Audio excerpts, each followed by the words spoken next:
ప్రతిరోజు కూడా బీఆర్ఎస్ కాంగ్రెస్ల మధ్య మాటల యుద్ధం నడుస్తోంది. ముఖ్యంగా ఈ రుణమాఫీ అంశము, ఆ తర్వాత హైడ్రా అంశము. కానీ భారతీయ జనతా పార్టీ నాయకులు అంత అగ్రెసివ్గా మాట్లాడటం లేదు.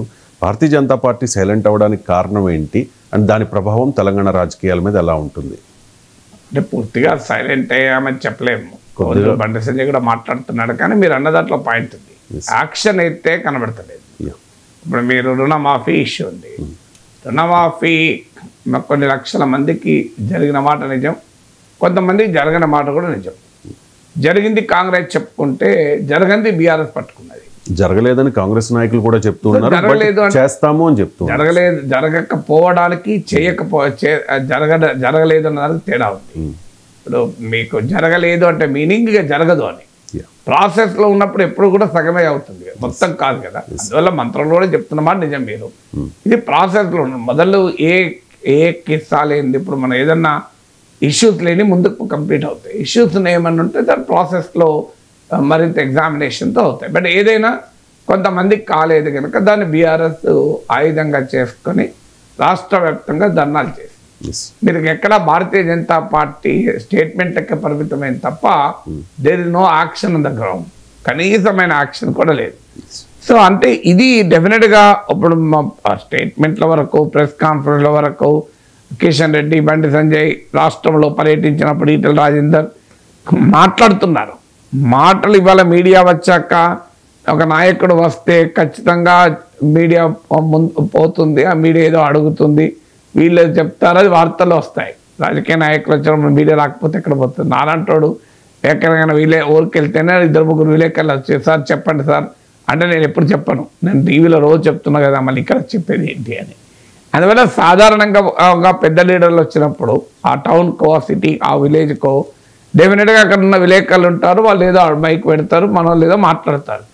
ఏం సార్ రుణమాఫీ పైన ఏమంటారంటే రాజేందర్, బండి సంజయ్ ఏదో రుణమాఫీ పైన 4 మాటలు అంటారు. అది కాదు కదా యాక్షన్. అంటే ఒక సస్టైన్డ్ క్యాంపెయిన్. అంటే ఆ రుణమాఫీ కాంతి ఎవరికి, వాళ్ళని ఆర్గనైజ్ చేసుకోవడం, అసంతృప్తి ఎవరికి ఉంది వాళ్ళని ఐడెంటిఫై చేసుకోవడం. సో ఈ రకమైనటువంటి పనిలో మాత్రం ఎక్కడ బీజేపీ క్షేత్రస్థాయిలో కనిపించలేదు.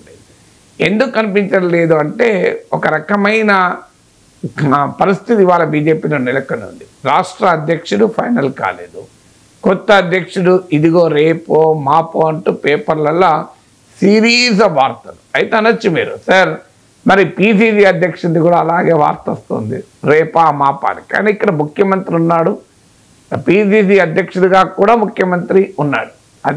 ఒక పార్టీ అధికారంలో ఉన్నప్పుడు రాష్ట్ర అధ్యక్షుడి కన్నా ముఖ్యమంత్రి పవర్ఫుల్గా ఉంటాడు. ఇప్పుడు మీకు రాజశేఖర రెడ్డి ముఖ్యమంత్రిగా ఉన్నప్పుడు డి శ్రీనివాస్ రాష్ట్ర అధ్యక్షుడిగా ఉన్నాడు.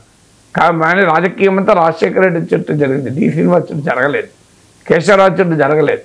అందువల్ల రేవంత్ రెడ్డి ముఖ్యమంత్రిగా ఉన్నాడు కనుక, ముఖ్యమంత్రి పీసీసీ అధ్యక్షుడిగా ఉన్నాడు కనుక కాంగ్రెస్ పార్టీలో ఆ గ్యాప్ కనిపించడం లేదు. బీజేపీకి వచ్చే వరకేమో ఉన్న అధ్యక్షుడు తాత్కాలిక అధ్యక్షుడు, క్లియర్గా అర్థమైంది, కొత్త అధ్యక్షుడు నియమిస్తారని.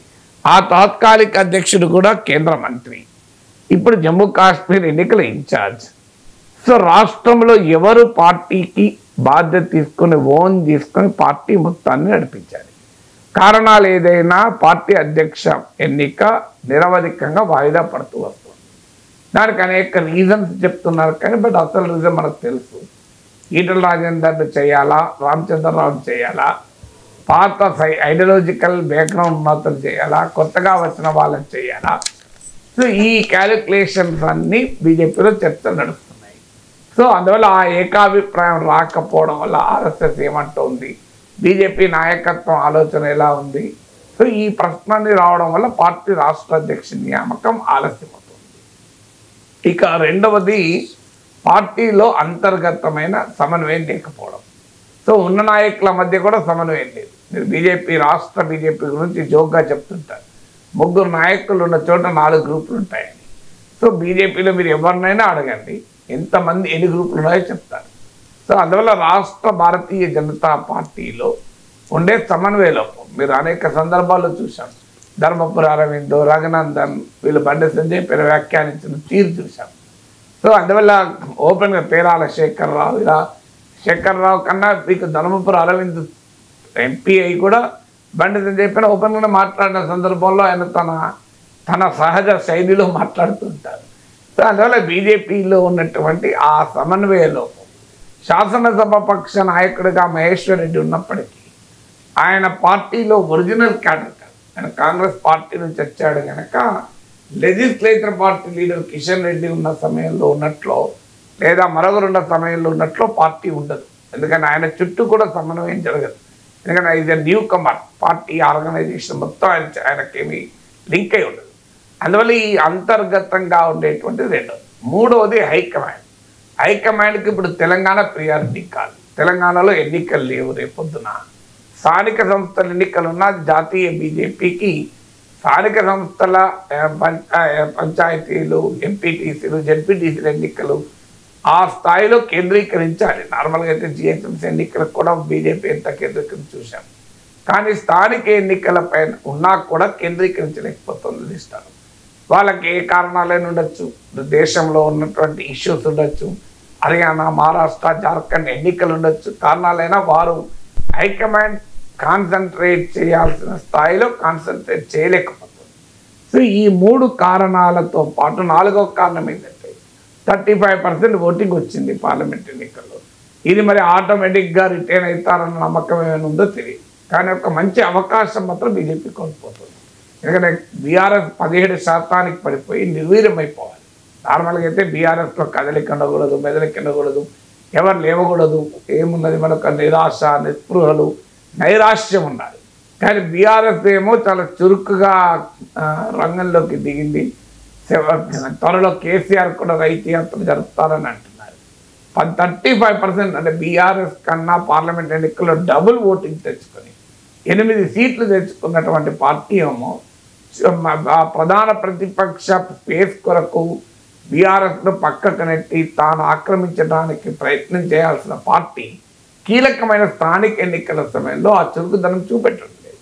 సో సహజంగానే ఇది బీఆర్ఎస్కు బెనిఫిట్ అవుతుందో చూడాలి. ఎందుకంటే బీఆర్ఎస్ ఓటే భారీగా బీజేపీకి ట్రాన్స్ఫర్ అయింది. మనం ఇటీవల లోక్సభ ఎన్నికల్లో చూసాం, Congress party voting Morales 40% retire అయింది, కానీ 20% మేరకు బీజేపీ అసెంబ్లీ ఎన్నికలతో పోలిస్తే ఓటింగ్ కోల్పోయింది.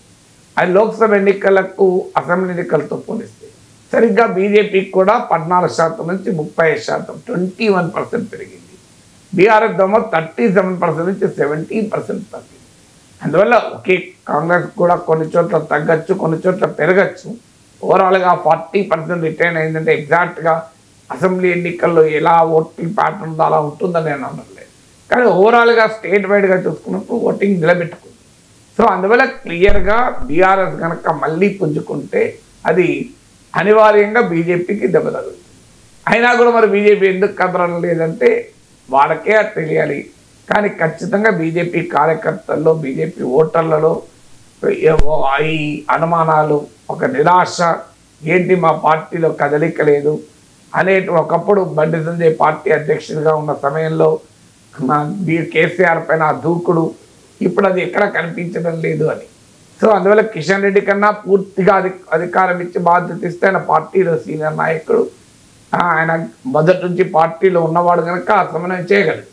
కానీ ఉన్న అధ్యక్షుడినోమో మారుస్తామంటారు, కొత్త వాడినోమో నియమించరు, పార్టీలోమో సమన్వయం ఉండదు, పార్టీ ఎలా యాక్టివిటీలో కదలికలేదు. ఎవరు బాధ్యత తీసుకొని ఎవరు గైడ్ చేయాలి, ఎవరు డైరెక్ట్ చేయాలి బీజేపీని?